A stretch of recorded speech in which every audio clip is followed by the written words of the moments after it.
barmaq və 4 barmaq qalxırsan yuxarı müəyyən nöqtə qeyd edirsən.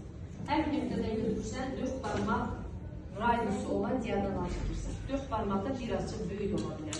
Ondan balaca olmamalı. Avqustun başı ölçü etibarilə kiçikdir. Viyananın da başı ölçü etibarilə kiçikdir. Amma Venera biraz onlardan böyükdür, qafləsi daha böyükdür. İmtihanda X baş real ölçüsündən, yəni göründüyü ölçüdən böyük çəkilməməlidir. Ay, bu Avqust balacadır, mən balaca çəksəm verəkdə balaca görünər, söhbəti getmir. Nə boydadırsa o boyda olmalıdır. Olduğu ölçündən birazca balaca ola bilər, amma böyük olmamalı. Ona görə də bu 4 barmaq radiusu, kiminsə barmağı böyükdür, kiminsə barmağı nazikdir. 4 barmaqdan biraz böyük, 5 barmaq hesabla radiusu daha optimal variantdır.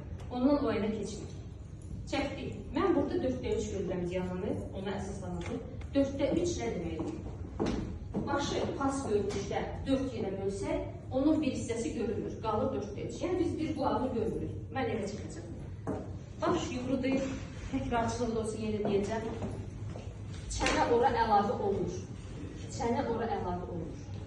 Bu yumrunu tapıb o yumrudan istifadə edəcək. Kürəyə isə yumruya hansı bucaqdan baxsanız, yuxarıdan, göydən, yerdən, pəncərədən, balkondan yumru həmişə yumrudur.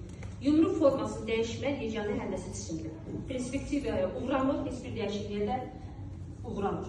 Kürək olduğu kimi qalır. Amma baş simmetrik deyil, təkrarlanandır. Yəni qaş, göz ortadan xətt qoysaq sadəcə təkrarlanır, eynisi olmur. Onun orta xətti biraz yan keçir. Çəkirik o yanı. Və çənəni tapır.